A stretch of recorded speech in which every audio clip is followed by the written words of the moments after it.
जाया करता था तो ब्राह्मणों को नित धन देकर संपूर्ण क्या करता था। क्योंकि मुख वाली पत्नी थी, अपनी स्त्री के साथ वंशजा नदी के तट पर सद का पूजन करता था। उसी समय बनियान आया और वाणिज्य के बाद से धन से बिरबर नाव को तट पर लगाकर उतर गया। राजा को पूजन करते हुए देखकर जमकाते हाथ जोड़कर पूछने लगा। साधु बोला, है राजन, आप भक्त पूर्वक क्या करते हैं, हमको सुनने की इच्छा है। राजा बोला, है साधु, यदि तेजस्वी विष्णु भगवान का पूजन है, अपने बांधवों के साथ पुत्र कक्षा से क्या जाता है। तब नमस्कार कर बोला, हे राजन, इस बात को मुझसे कहिए, मैं भी करूंगा। कारण मेरा भी संतान नहीं है, इसके पूजन करने से अवश्य होगी। सब विधि जानकर घर में जाकर स्त्री को संतान व्रत का संकल्प किया। जब मेरे घर में कोई संतान होगी, मैं सदे का पूजन में अवश्य करूंगा। थोड़े समय उसकी स्त्री लीलावती आनंद से गर्भवती हो गई। 10वें मास अति निर्मल एक कन्या का उत्पन्न किया। जैसे सूर्य की चंद्रमा ज्योति बढ़ती है, इसी तरह कन्या विवाह हो गई और अपनी स्त्री के साथ कन्या का जात कर्म कर कलावती नाम रखा।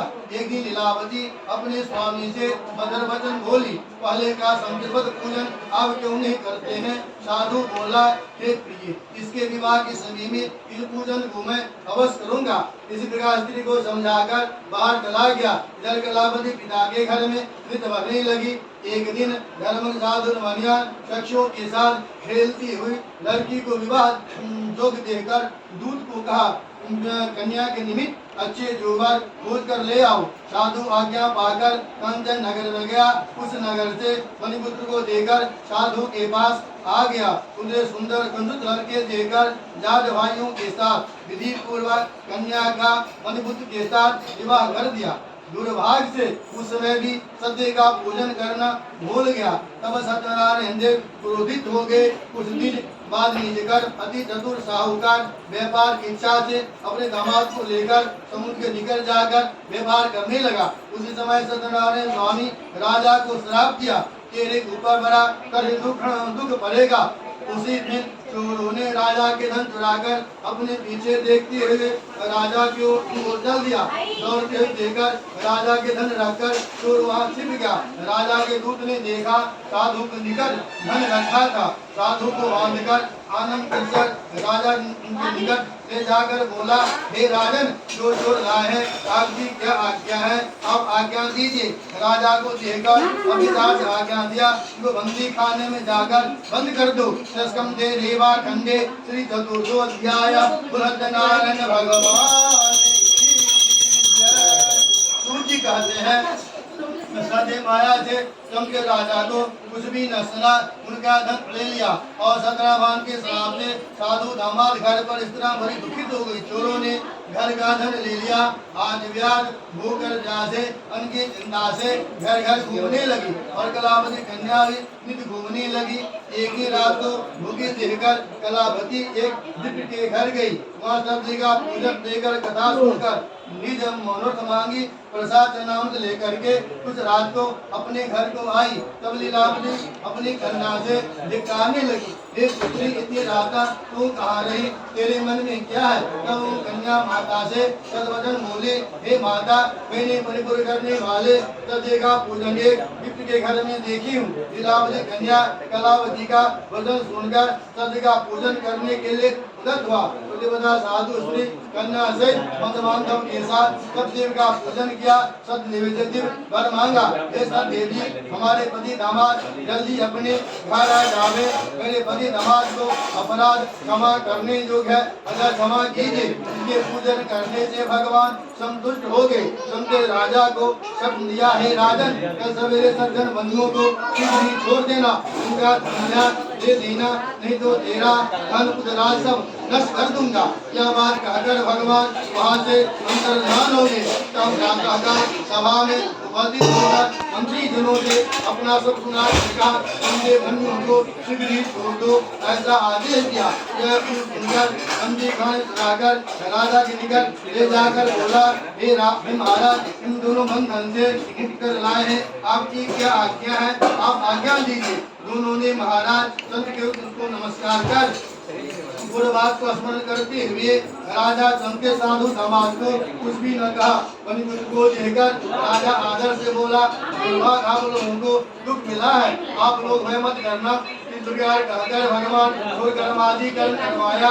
फिर वस्त्र आभूषण देकर कन्या को अत्यंत संतुष्ट किया। पहले जितना धन लिया था उसका दुगना धन देकर कहा आप अपने घर को जाए। इन दोनों ने राजा को नमस्कार कहा, आपकी आज्ञा से मैं घर जा रहा हूँ। देवा खंडे श्री पंचमो अध्याय सत्यनारायण भगवान की। भगवान कहते हैं, हे नारद जी, साधु ने भगवान मंगलाचरण कर पूजा कर ब्राह्मणों को धन देकर निज गांव की ओर चल दिया। कुछ दूर जाने पर सत्यनारायण देव वेश की मन बात जानने के लिए वहां जाकर पूछा, तुम्हारी नाम में क्या है? तब साधु बोला, हे पंडित, आप क्यों पूछते हो? क्या आपको धन लेने की इच्छा है? मेरी नाम है तो बेलाल पत्रे भरे हुए हैं। गम जी के ऐसे वचन सुनकर भगवान बोले, तेरा वचन सत्य हो। ऐसा कहकर भगवान समुख के बाद जाकर बैठ गए। के चले जाने पर नित्य क्रिया कर ऊपर देकर साधु को आश्चर्य हुआ। जो ही नामे बेलाल पत्रे देखा तो मूर्छा प्राप्त होगा। फिर सतीत होकर अति चिंता करने लगा। साधु दामाद से बोला, क्यों करते हैं? उन्हीं नंदी महाराज ने श्राप दिया है, जहाँ जाकर मनोकामना सिद्धि होगा। फिर उन्हीं के शरण में चले। साधु दामाद वचन सुनकर नंदी के पास गया।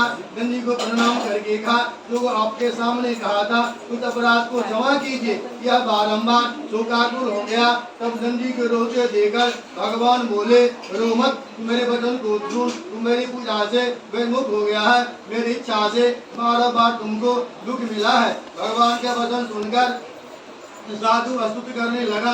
साधु बोला, हे स्वामी, आपकी माया से मोहित होकर ब्रह्मा देवता भी आपके बड़े अद्भुत गुण रूप को नहीं जानते हैं। आपकी माया से मोहित होकर मैं कैसे जान सकता हूँ?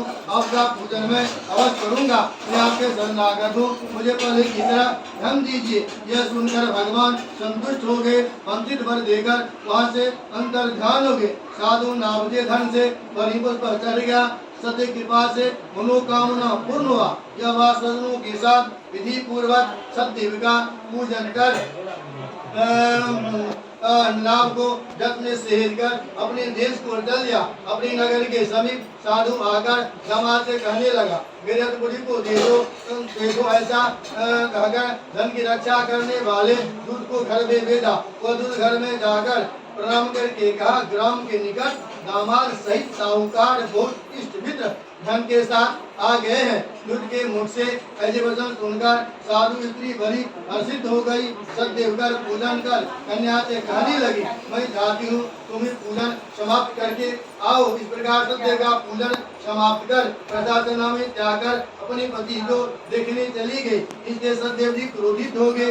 उसके पति नाव सहित जल में डुबो दिया। कलावती कन्या अपने पति को न देखकर बड़े शोक से रोते ही भूमि पर गिर पड़ी। साधु ने कन्या दुखी होकर मन से कहा, नाव चलाने वाले सब चिंता करने लगी। कमली लावली कन्या दुखित होकर रोने लगी। अपने पति से कहने लगी, इसी सन आपके साथ कैसे अलक्षित हो गए? जो जाने कि देवता अपने नौका जल में नहीं दिख रही है, सत्य हाथ को कौन जान सकता है? यह कहकर सजनों के साथ विलाप करते हुए कन्या के गोद में लेके रोने लगी। कलावती ने स्वामी को न देखने से अति दुखित हो गई। उसके बाद क्या लेके सती होने की इच्छा करने लगी। कन्या का हृदय देखकर धर्म साधु मनियान स्त्री के साथ अत्यंत सो दुख हो गया।